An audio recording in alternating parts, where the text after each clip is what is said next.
ছাদ বাগানে কুমড়োর গাছ লাগাতে গিয়ে আমরা বেশ কিছু সমস্যায় পড়ে যাই। তার মধ্যে মেন সমস্যা হচ্ছে স্ত্রী ফুল আসতে চায় না।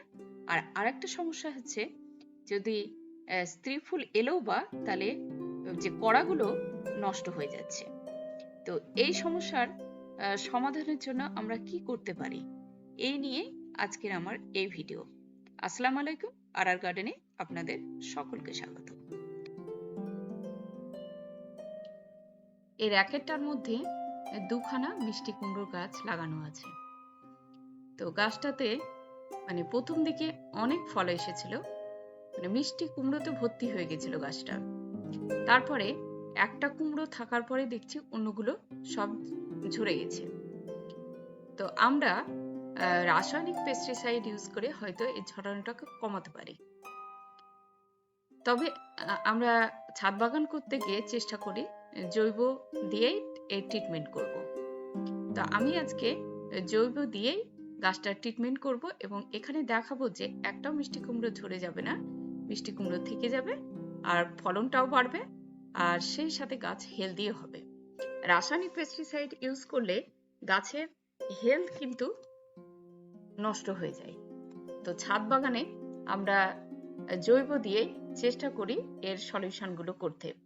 তো এখানে গাছটা দেখতে পাচ্ছেন যে কড়াগুলো হওয়ার পরে হলুদ হয়ে গেছে, কোনোটা খুব ছোটতেই ঝরে পড়ে গেছে, আর একটা তো বেশ বড় সাইজের হয়েছে, হওয়ার পরে সেটার ভেতরের রসটা শুকিয়ে গেছে। এটা হয়েছে কি, কিছু মাছির আক্রমণে এই কুমড়োটা নষ্ট হয়েছে। এই কুমড়োটা সব প্রথমে এসেছিল, আর কুমড়োটা খুব হেলদি ছিল, এতটাই হেলদি ছিল যে আমি ভাবতে পারেন যে এভাবে নষ্ট হয়ে যাবে। তো আমাদেরই অজান্তে সাদা মাছি বা আরো অন্যান্য পোকা কিন্তু গাছগুলোতে আক্রমণ করে, তার ফলে ফলন কিন্তু অনেক কমে যায়। তো দেখতে পাচ্ছেন এই কুমড়োটা পুরোটাই রসটা কিন্তু খেয়ে ফেলেছে। মাছিগুলো উপরে বসে, তারপরে কিন্তু ওদের শোষক দিয়ে কিন্তু এই রসগুলো খেয়ে ফেলে, তার ফলে কুমড়োগুলো চুপসে হয়ে শুকিয়ে যায়, এর আর গ্রোথ হয় না। তো এই ধরনের সমস্যাগুলো কিন্তু হতেই থাকে। আর যে কুমড়োটা একেবারে র্যাকেটের প্রথমের দিকে হয়েছে সেটা আক্রমণ হয়নি। তো বেশিরভাগ কিন্তু আক্রমণগুলো পাতার উল্টো দিকটাই হয়, আর গাছের ঠিক ডগার দিকে আক্রমণটা কিন্তু পোকামাকড়ের বেশি হয়। তো এই আক্রমণ থেকে বাঁচার জন্য আমি ইউজ করেছি কয়েল, আর তার সাথে লেবু, হলুদ আর বেকিং সোডা। তো এই কটা ইনগ্রেডিয়েন্টস মিশিয়ে আমি একটা পেস্টিসাইড তৈরি করেছি, আর যেটা খুবই কার্যকরী। আর এই পেস্টিসাইডটা বানানো খুবই সোজা। তো একটা কয়েল আমি 500 মিলিলিটার জলে ভিজিয়ে রেখে দিয়েছিলাম। এটা ভিজিয়ে রেখেছি 2 ঘন্টা মতো, আর 2 ঘন্টা ভেজানোর ফলে কয়েলটা কিন্তু নরম হয়ে গেছে। আর হাত দিয়ে আমি একটু ম্যাশ করে একটু গুঁড়ো করে নিচ্ছি, দিয়ে জলের সাথে যতটা সম্ভব আমি একটু মিশিয়ে দিচ্ছি। এবার এই সলিউশনটা আমি একটা পাত্রে নিয়ে ভালো করে ফুটিয়ে নেব।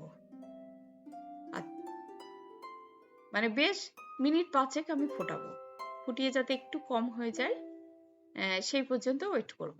তো অনেকটা ফুটে গেছে, এবার আমি স্টোভটা বন্ধ করে দিয়ে ঠান্ডা করতে রেখে দেবো।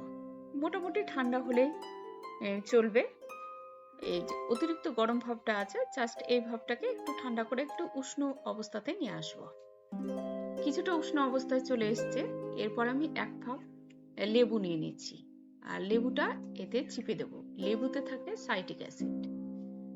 তো এই সাইট্রিক অ্যাসিডটা কিন্তু এই দ্রবণে খুব দরকার, যেটা গাছের পোকামাকড় মারার জন্য খুব একটা কার্যকরী উপাদান বলতে পারেন।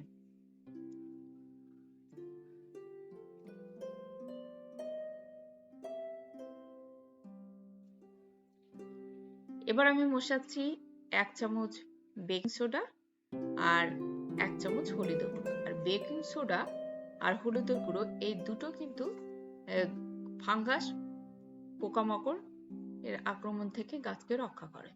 এবার দ্রবণটার সাথে আমি কিন্তু মিশিয়ে দিচ্ছি ভালো করে। আর এই কয়টা ইনগ্রেডিয়েন্টস যখন এই কয়েলের দ্রবণে যখন মিশিয়েছি, তখন একটা কিন্তু একটা বেশ ঝাঁঝালো গন্ধ পাওয়া যাবে। তখনই বুঝতে পারবেন যে এই যে পেস্টিসাইডটা আপনি বানাতে যাচ্ছেন সেটা কিন্তু একেবারে পারফেক্ট হয়েছে। তো এটাকে আমি ছেঁকে নিলাম, ছেঁকে নিয়ে রেখে দেব একটা বটলের মধ্যে ঢুকিয়ে 10 ঘন্টা।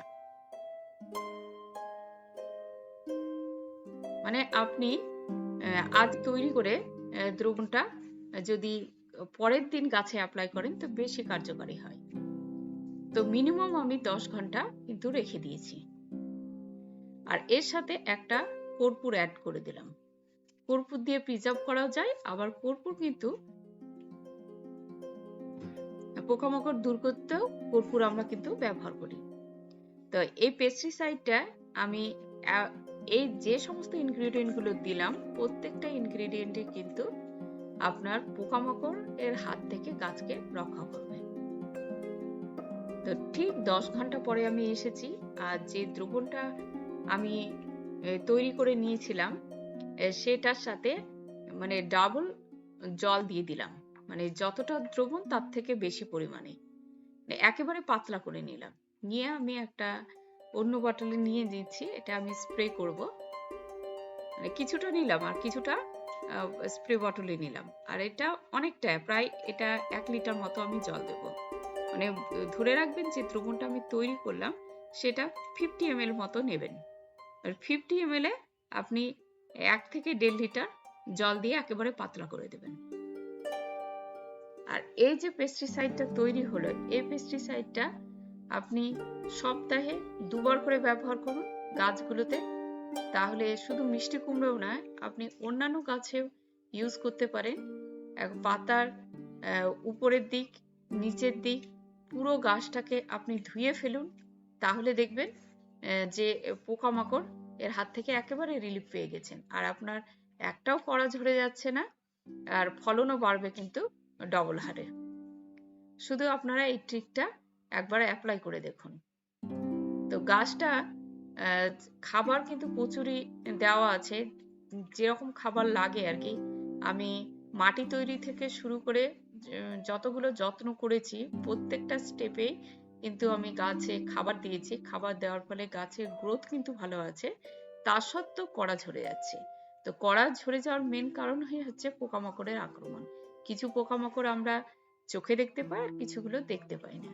তো পোকামাকড়ের আক্রমণ থেকে বাঁচতে গেলে আমাকে পেস্টিসাইড স্প্রে করতে হবে, সেটা জৈবই হোক রাসায়নিক হোক। তবে ছাদ বাগানে আমরা চেষ্টা করব জৈব দিয়ে ট্রিটমেন্টটা করার।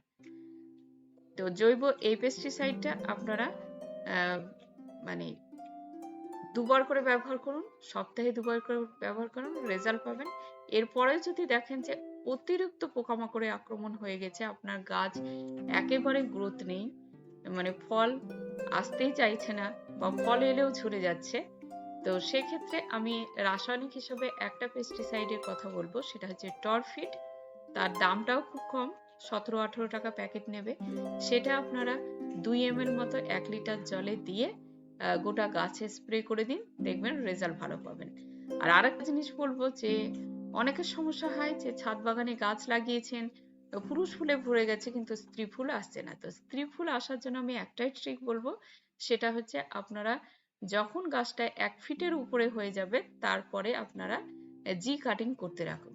তো 3 বার জি কাটিং করুন, দেখবেন আপনার ফলে ভরে যাবে।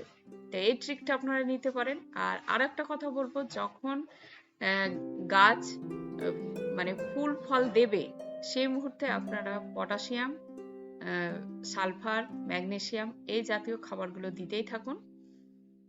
তাহলে দেখবেন যে গাছ ফল ধরে রাখবে বেশি, আপনার কড়াও কিন্তু আর ঝরে যাবে না। তা কড়া ঝরে যাওয়ার মেন কারণ হচ্ছে গাছে খাবারের অভাব, আর সাথে সাথে পেস্টিসাইড এর ব্যবহার ঠিকভাবে না করা। এই দুটো কারণের জন্য কিন্তু গাছে ফল আসলেও সে ফলটা ঝরে যায়। তো এই গাছটাতে খাবার ঠিকঠাক ভাবে দেওয়া আছে, ওই জন্য গাছের গ্রোথ ভালো, গাছ ফুল ফল দিচ্ছে যথেষ্ট পরিমাণে, কিন্তু কড়া ধরছে না। আমি বুঝতে পেরেছি যে পোকামাকড়ের আক্রমণ হয়েছে। আর সেই জন্য আমি খুবই কম খরচে এই পেস্টিসাইডটা বানিয়ে ফেলেছি এবং সেটা স্প্রে করে দিচ্ছি। আপনারাও চাইলে এই ধরনের পেস্টিসাইড তৈরি করে গাছে স্প্রে করুন, ইনশাল্লাহ ফল পাবেন। এখানেই শেষ করছি। সুস্থ থাকুন, ভালো থাকুন। পরবর্তী ভিডিওতে আবার আপনাদের সাথে দেখা হয়ে যাবে ইনশাআল্লাহ।